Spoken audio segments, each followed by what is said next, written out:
parlons déjà des objectifs. Donc, le but de cet exercice, et ça nous semble toujours important de prendre du recul par rapport à ce qu'on fait. Donc, cet atelier, il a vraiment cette vertu de prise de recul. Donc, on ne va pas forcément rentrer dans le détail, mais on va aborder pas mal de points sur lesquels vous pouvez prendre du recul pour que vous, ensuite, vous puissiez creuser et vous dire, j'ai cet axe d'amélioration pour l'année prochaine. Donc, le but de cet atelier, c'est que à la fin, euh, est-ce que vous voyez mon écran en grand? Oui, a priori, oui. D'accord, ok, puisque Hein. j'ai toujours un doute que la page soit bien complète parce que je ne le vois pas complètement complet. Donc, à la fin de l'atelier, vous aurez fait le point sur vos réussites et vos difficultés. Vous aurez un peu mieux analysé vos chiffres et vos tendances, les tendances de votre activité. Vous aurez identifié vos apprentissages de 2025, clarifié vos priorités pour 2026 et défini une première action concrète. Voilà. Et donc, comme je disais, on va alterner les exercices entre exercices individuels et en binôme. Vous allez voir, ça va être assez rythmé. On a 1 heure et demie, donc il faut que ça soit rythmé. Et le but, encore une fois, c'est pas forcément de creuser tous les sujets, mais de prendre de la hauteur sur chacun d'entre eux. Donc, c'est parti pour le premier exercice. Ce que j'avais envie de faire maintenant avec vous et ceux qui veulent prendre la parole, c'est de vous donner 1 minute à ceux qui veulent pour dire, voilà, très simplement, ce que vous avez décidé d'arrêter de faire parce que ça ne fonctionne pas et que vous voulez poursuivre et accentuer pour porter ses fruits.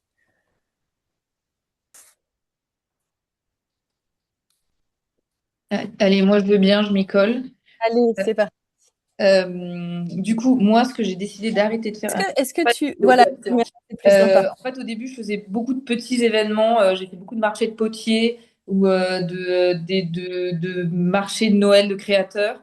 Et sur cette fin d'année, j'ai décidé de faire très peu d'événements, de faire que 3 salons d'artisanat d'art. Et en fait, ça n'a rien à voir. Enfin, je veux dire, vraiment, j'ai compris que c'était là mon marché parce que je me cassais la tête à faire 4 pauvres ventes sur un marché de créateurs. Quand un salon d'artisanat d'art, bon bah tout de suite ça, enfin voilà, il y a vraiment des ventes. Alors même si c'est des événements qui sont beaucoup plus chers, donc il faut faire beaucoup plus de ventes, mais j'ai l'impression pour la première fois là en fin de troisième exercice de mon activité d'avoir trouvé enfin l'endroit où je vends mes pièces. Voilà. Ah, bravo, bravo. Ça, c'est un enseignement qui peut servir à d'autres aussi. Donc, tu es céramiste. Oui, c'est ça. Et Ok, je fais des tasses, mais je fais aussi du petit mobilier. Je fais des tables basses, du luminaire. Enfin, le but, c'est un petit salon de design appliqué à la céramique. ok, super. Est-ce que quelqu'un d'autre, merci. Et alors, attends, quel est ton prénom? Excuse-moi. Marie. Ah oui, je m'appelle pas iPad. Oui, il faut que je change. Ouais, Marie. Marie Gravier. Et l'atelier ok, s'appelle La beauté des banalités. Voilà. d'accord. La beauté des banalités. Merci, Marie. Quelqu'un d'autre veut prendre la suite de Marie? Moi, je veux bien. Allez. Où est-ce cette année, en fait, Alors, dis juste quel est ah ton oui, alors savoir-faire. je suis mosaïste et j'ai vendu cette année en fait des pièces plutôt importantes pour moi. Enfin, j'en avais 4 d'une série, je les ai vendues toutes les 4, alors que les petits formats, je les vends quasiment pas.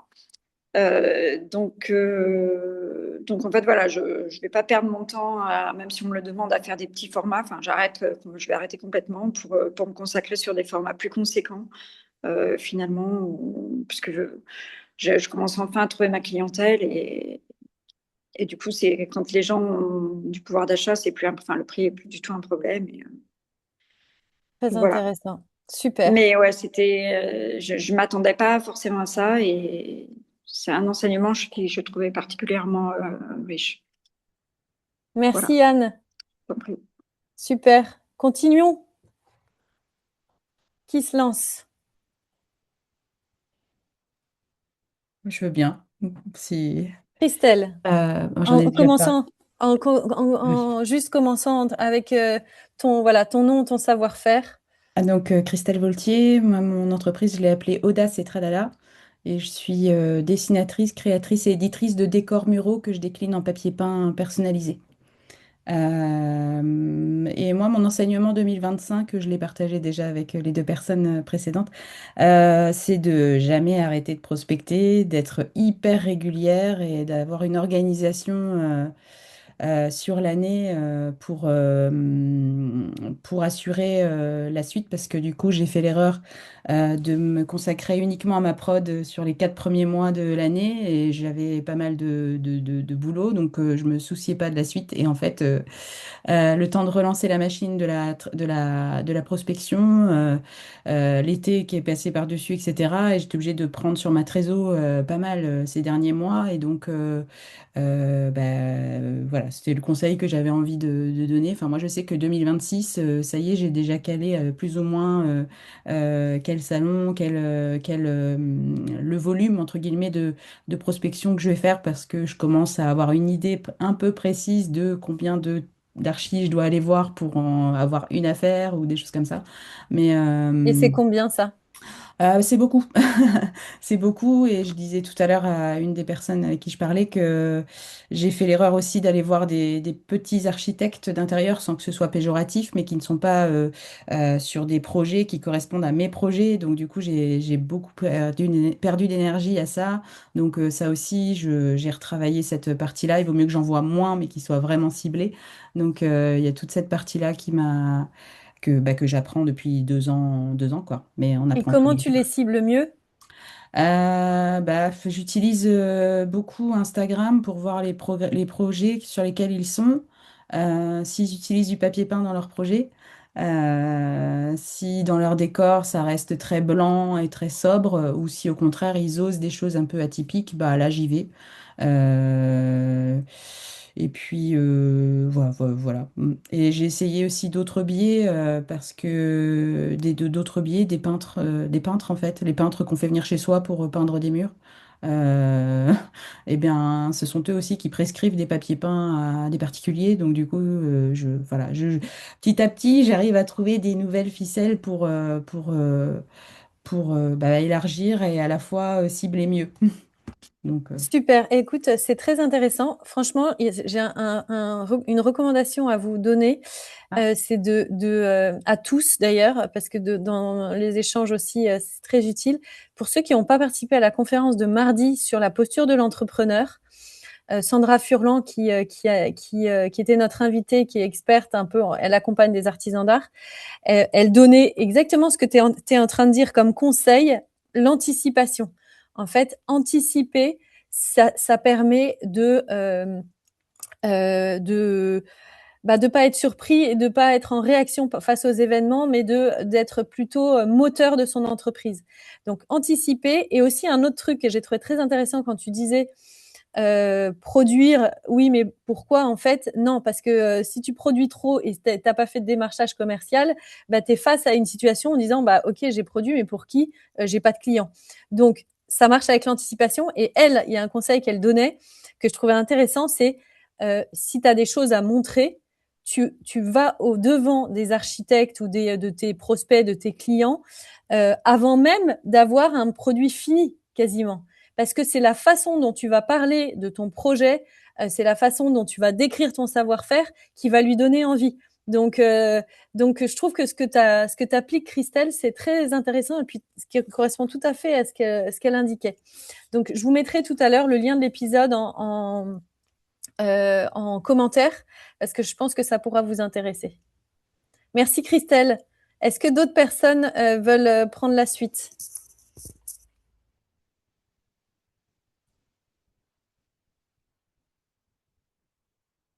Moi, je veux bien. C'est Angélique, Angélique. je suis créatrice de tenues de mariage et tenues d'exception pour femmes. Et moi, bah, ça rejoint du coup sur la partie anticipation. C'est que moi, ce que j'ai identifié, surtout que l'année dernière, il y a plein de choses que j'ai pas anticipées ou que j'ai mal projetées sur cette année, notamment après la naissance de mon fils, où j'avais pas du tout anticipé l'aspect local pour mon atelier recevoir mes clientes. L'aspect communication aussi, je l'avais mis en pause. Et donc là, pour moi, pour l'année à venir, le gros truc à mettre en avant, c'est en fait de choisir un objectif et de pas mettre plusieurs gros objectifs en parallèle pour vraiment pouvoir faire un planning qui soit clair et qui soit réalisable et mesurable sur le moment et de pas avoir plusieurs petites mesures où finalement j'ai l'impression de pas avancer alors que j'avance sur plein de choses en parallèle parce que ça enfin je trouve moins la motivation du coup quand je vois plein de gros défis un peu obligatoires sur la route à passer pour pouvoir vraiment pérenniser mon activité. Donc, toi, tu te dis un objectif en priorité. Ouais. Pas avoir trop de priorités, avoir un objectif. Super, bah, merci Angélique. Quelqu'un d'autre veut prendre la suite?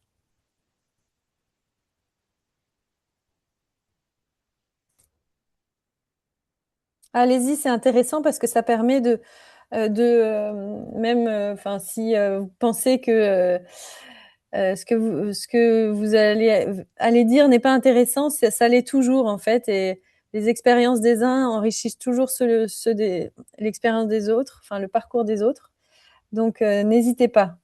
Moi, j'ai quelque chose à dire.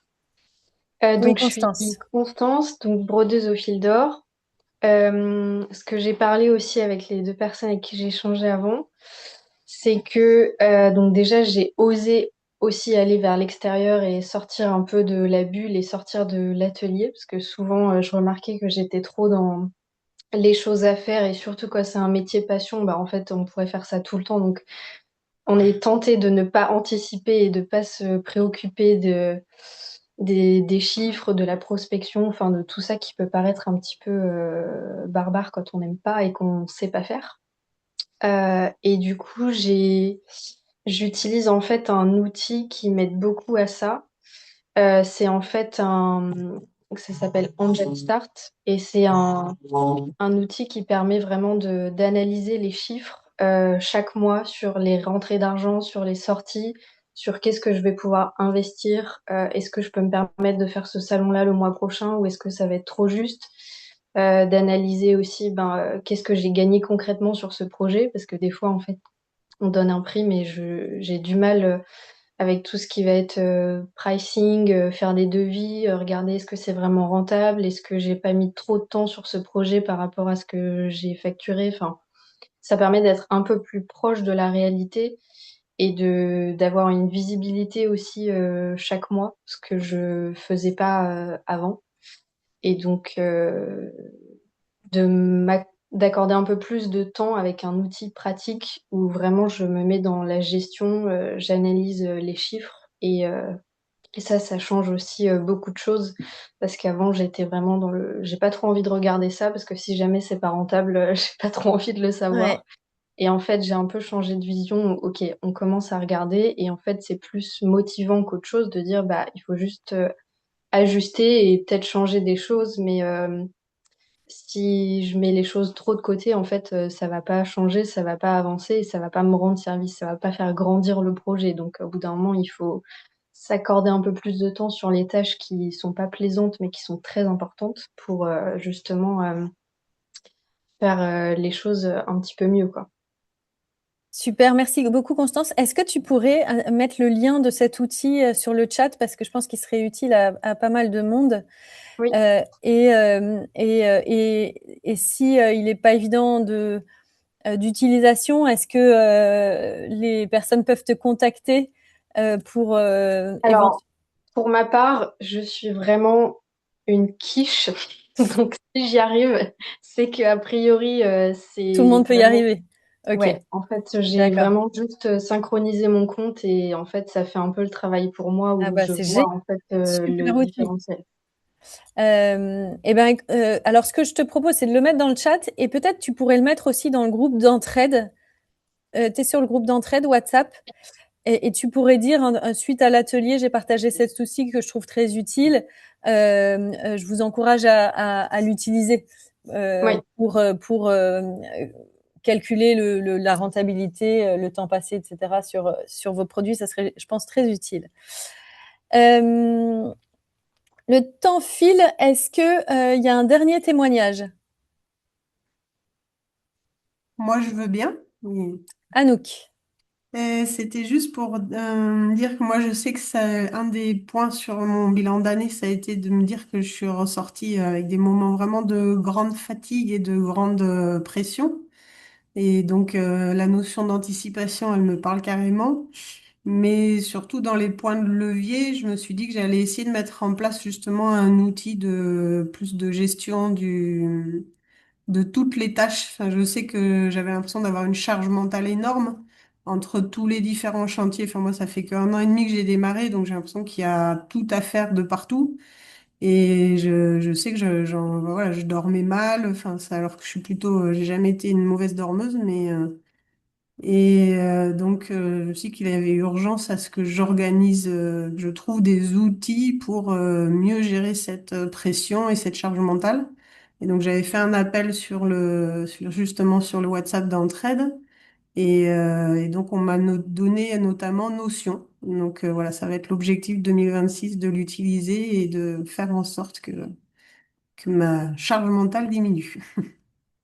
Et n'hésitez pas si bravo Anouk, parce que c'est vrai que la charge mentale, c'est un truc qui revient beaucoup dans la vie des artisans, puisque vous travaillez beaucoup d'heures. J'entendais Anne tout à l'heure, Timène, qui disait qu'elle travaillait la nuit.